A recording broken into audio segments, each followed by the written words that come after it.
Ayo. Over. Should I make the bed right now? Should I make the bed right now? It says no. Watch the remaining of the video if my bed is done.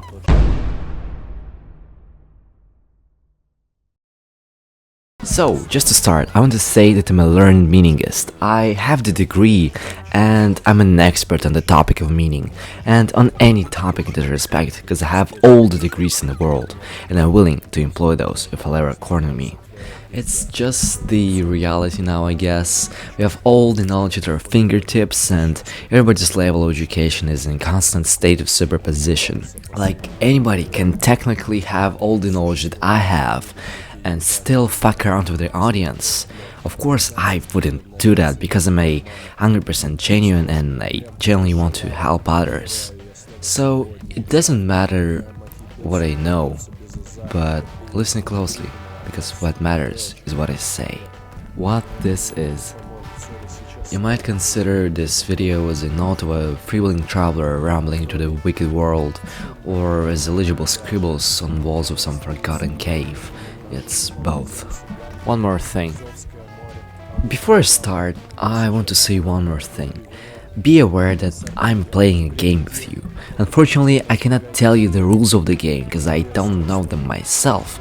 Every time I try to figure them out, they just morph into some incomprehensible blob, so I can't decipher what they mean anymore. Both you and I will have to play this game blindly, but fear not, because it's all by design. It's all how it should be played. So, I've created this compass of meaning, mainly in order for myself to just keep myself on track where I'm yapping about it. It shows different sources of meaning. In the far left we have everything personal like identity and art. In the far right we have things that involve society, plebs, Gen Z, Gen Alpha, Gen Dick, something involving other people instead of you sitting in your voidy room, something like humanity and spirituality. On the top are the things that are real and on the bottom are the things that are abstract. These are the things that gave me meaning throughout my life. I don't find this map perfect, but I do find it perfect because I don't have anything else.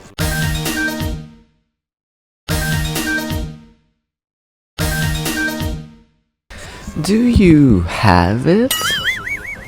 Identity is fun because you can base it on so many different things, like the music you listen to, an official label like a job or a religion, a political ideology, a gender, your zodiac sign, your MBTI type.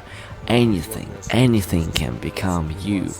Identity is also strange because it is what we need in order to know what we want and how to achieve those things, but if you allow it to become something too rigid, then it will start your growth because you won't have any room for improvement and changing who you are. That's why you have to find that balance where your identity is defined enough for it to guide you, but not defined enough that you become it, if that makes any sense. For example, when I first got into astrology, I discovered that I had my Mercury in Sagittarius, which is supposed to be not good for writing, and I loved that fact. I hated it. I wanted to be a writer so bad, and in that instance, two of my personalities kind of clashed, and in fact they're still fighting, even though I would say that writer has been winning lately. I don't think I have an inherent identity to me, and even if I do, it does require me carrying it out of whatever it is I means and polishing it first before I can truly call it something of my own. I think this is the main reason why I do this whole shit of seeking out different identities in the first place. Whenever I find something to identify with, it's like I'm putting on a mask, not to deceive myself or anybody around me, but to try on this set of traits and to see whether or not they're good enough to find to whatever I am. As some famous writer said, I'm gonna put him somewhere here, Life is not about finding oneself, but it's about creating it. You will create it while you try to find it. I feel like I've grown a lot through that. The way I speak, the way I dress and express myself changed because of that, because I donned many different masks. And as a result of that, I have some kind of understanding of what I'm supposed to be or what is truly inside me. The more masks you don, the more different responses you get from your environment, the more your actual face behind the mask becomes. Through that act of masquerade, you're gonna discover the traits that are truly unique to who you are, because some things just show up over and over again because for some reason they are important in your life. I truly believe that. Of course, the things that I've named here might not work for you. You might not believe in astrology or MBTI or anything like that, and you shouldn't if you don't want to. There are lots of things you can base your personality on, so in that sense it's all up to you really. The only thing you gotta be mindful of is that you really gotta choose, because if you don't choose, you're gonna drown like eyes. Choose.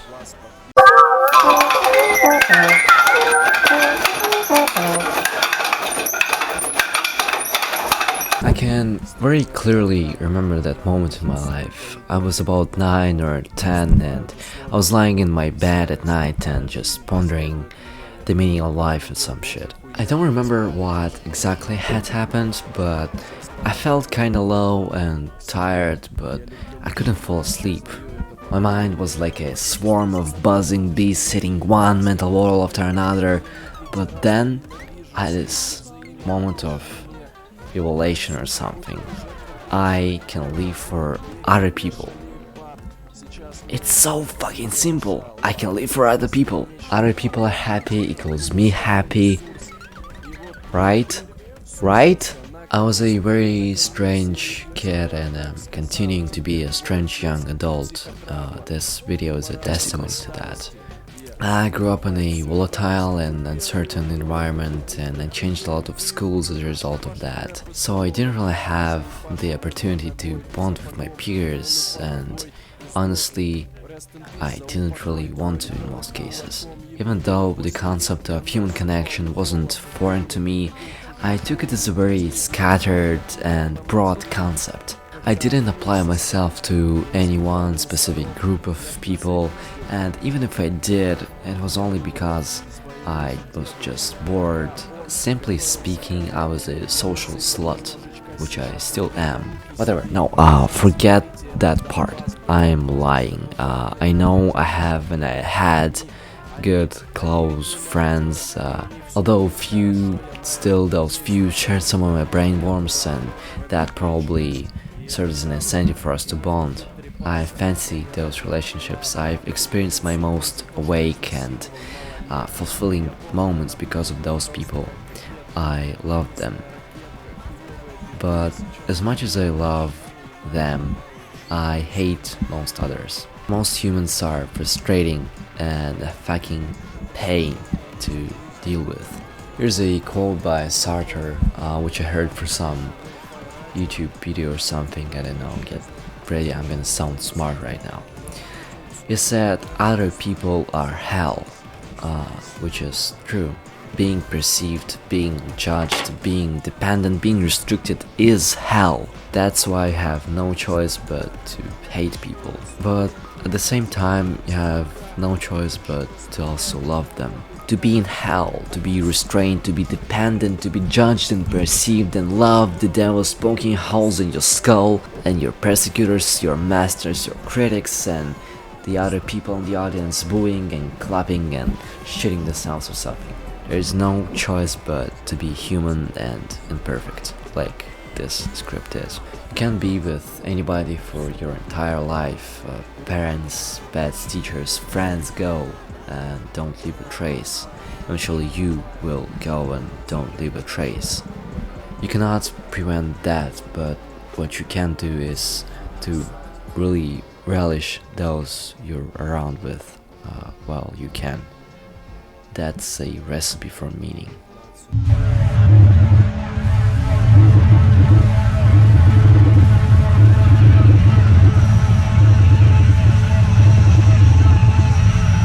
my last couple of lives, I've been drifting from religion to religion. First, I was born into a Christian family. My parents weren't fanatically Christian, but we still went to church almost every week and prayed. At our local church, every child was given a little cupcake and a cup of blueberry juice, so I didn't mind going. My parents didn't read the Bible, I didn't read the Bible, I didn't have any connection with God, and I didn't really know who God was. I was just there and did it because of the cupcakes the clergy gave me. But as I grew and became more aware of the world around me, I started questioning the concept of religion. I didn't know what I was rebelling against or rebelling for, but it felt like something I should do because what I was doing wasn't really true to who I was. After I had renounced Christianity, I didn't really have anything to believe in except maybe the most widespread of today's religions, that is science, which ultimately was as futile as Christianity for me.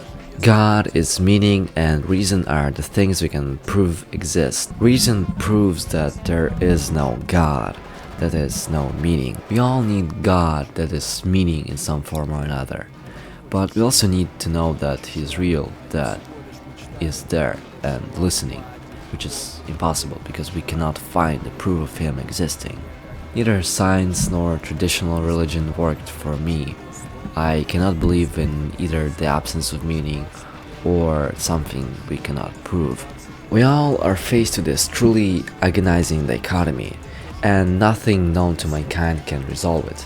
But what we can do is to try finding elegant ways of making it less painful and polarizing. Much like with identities, I don't think there is a right singular belief, but it is helpful to put on different lenses of view, like eyeglasses of different colors and situations, so your eyes don't get tired of this blinding mess that is this world. Your identity is not who you are, it's a mask, and similarly, religion is not your eyes, but your fancy eyeglasses. One thing that kind of worked for me happened to be a cult. Quick disclaimer, I'm not trying to convert anybody to anything.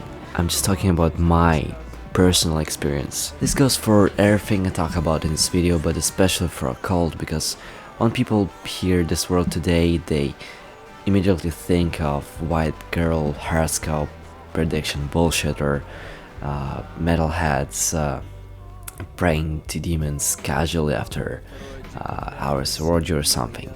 Neither representation is accurate to what a cult is. To me, as a person who is initially skeptical of the subject, but decided to explore it anyway and found some very helpful insights as a result of that, this impression seems very stupid and ignorant. By occult, I do mean astrology and tarot and other made-up things. But not only them, this type of religion is as deep as any other. I've been learning about astrology for quite a while now, and what I noticed was that sometimes it works extremely well, but sometimes it misses the point completely. Of course, you can argue that it's fake, as many do, but I personally cannot ignore the fact that there are some correlations that prove time and time again that it works, at least in some capacity. And then another question, why does it still exist in the world where science dominates every other belief? Maybe there is indeed something of value to it if so many educated people throughout history believed and used astrology. So, not to confuse you, I'm gonna avoid excessive detail, but when someone says that I'm a Capricorn, I'm a Libra or anything, what they mean by that is their sun sign in astrology. Everybody has a sun sign somewhere in this 12 sign wheel here. Your sun sign shows your basic character, who you are on your innermost level, like, and where your drive lies. Most people that I've met do exhibit the traits of their zodiac sign, which is honestly really fucking amazing. Very often I could guess somebody else's sign just because of the vibe I was getting from their person. It was only my experience. As an example of something more global, there's a planet called Pluto, and in astrology, Pluto is still a planet because it's more about archetypal energy than what physically is there, if that makes sense. Pluto is a planet which changes its position roughly about every 20 years or so, and by that signifies major changes in society. New technology, new trends, new music, new generation of people. For example, it happened to the French Revolution in France in the 18th century. At the time, Pluto was in the sign of Aquarius, a sign which rules revolution and social change. Also, the Industrial Age started very shortly after the French Revolution, and at the time they still had Pluto in Aquarius, which also rules innovation and new technology and stuff like that. This happened with Socialist Revolution in Russia, for example. At the time, Pluto was in Cancer, the sign of family and home, and it kind of makes sense if you think about it, because like communists kind of tried to achieve this kind of big home, big family for everybody, at least in the beginnings of it. This also happened with the hippies in the 60s. Most of that generation was born with Pluto and Leo, which a sign which rules entertainment and fun and stuff like that. And oh boy, those guys did have fun. This also happened with internet, the 2008 crisis, and many other major things. I'm just talking about the most well-known stuff here, but if you take any social shift and if you had time and year that's happening at, and also look at Pluto, then with 100% probability, Pluto would have something to do with it. And I'm telling you that because right now Pluto is also kind of changing its signs, its position, and it goes into the sign of Aquarius once again, as in the 18th century, the French Revolution, a sign which again rules revolution, new technology, like innovation in almost any sense, and that's pretty much what we've seen with AI. It's a weird new thing that nobody really knows what to make of. That's pretty much what sign of Aquarius is all about, right? Of course, I know you cannot prove that stuff, but neither you can really prove science, to be honest. You encounter too many blind spots when you try to think only scientifically. What I like about a cult as a type of religion is that it's unique for every person. It allows all ways of life. It doesn't have heretics, at least from what I've experienced myself. It's much more positive and less authoritative outlook on life than most of other religions. Astrology and occult in general is a very deep subject. It's hard to discuss with a person who doesn't know any basics of the practice. I'm not gonna explain them in this video, of course, otherwise it's gonna take me forever, probably. But if you're interested in exploring it on your own, I'm gonna link some stuff in the description if you wanna. You can start with your natal chart, just looking where you are in your life, where like who you are and stuff like that. Yeah, it's gonna show that. So, and then if you're interested in that, then you can go along, like with anything you find on the internet. There are many resources out there which are quite helpful in exploring that thing. The point is that it's weird because it works and we don't really have any explanation for that yet. It freaks out so many people that a just try to scoff at it or just try to deny it in the first place. But all they do is really kind of harm themselves by choosing this mindset that nothing that they cannot explain exists, which is just not true.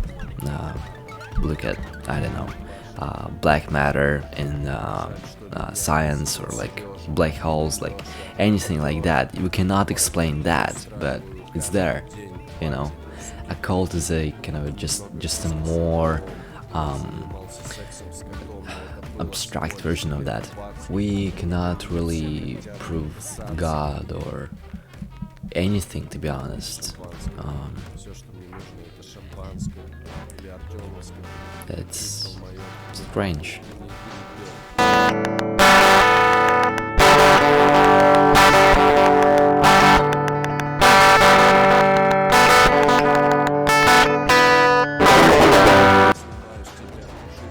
I like to think that I'm an artist and what I'm doing here is art in some capacity. This mindset keeps me going as a human being. Art was the thing that helped me at my lowest and loneliest and continues to help me, and I don't know why either. We all seek salvation in this world, and for now I found it in the pursuit of beauty, however grotesque it sometimes is.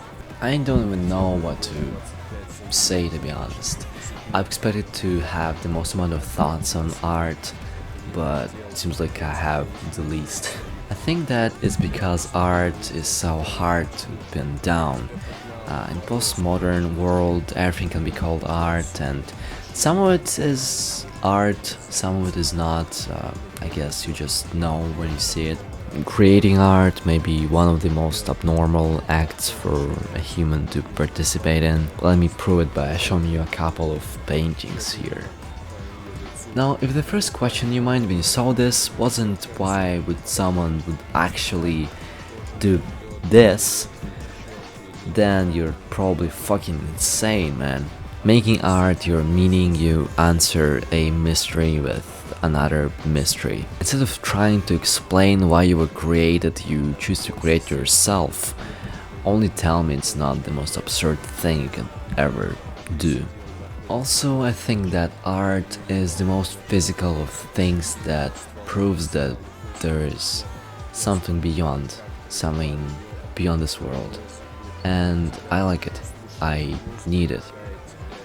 Without that, I'm just kind of an empty shell of a person, to be honest. There is something, and I don't know what that is. Conclusion. Conclusion. Conclusion. Conclusion. In this video, I reviewed the things that gave me meaning. I know there are definitely so many more of them, and that's fucking great, right? In a world where everything is dead, we need something to hang on to. And I believe that a man will always find a way if there is one.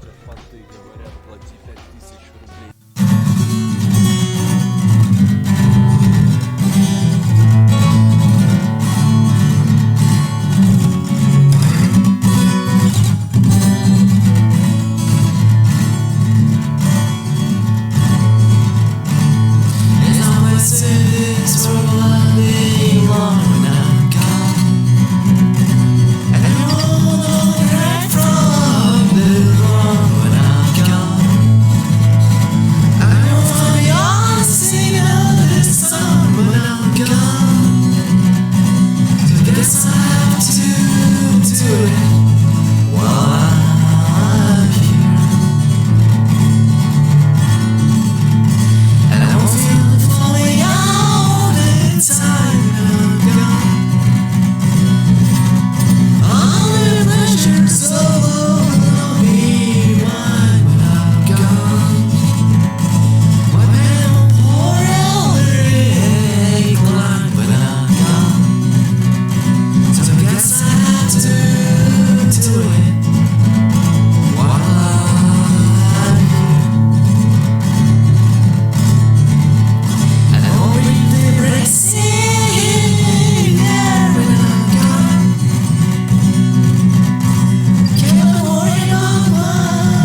do it. Guess I have to do it. Guess I have to do it.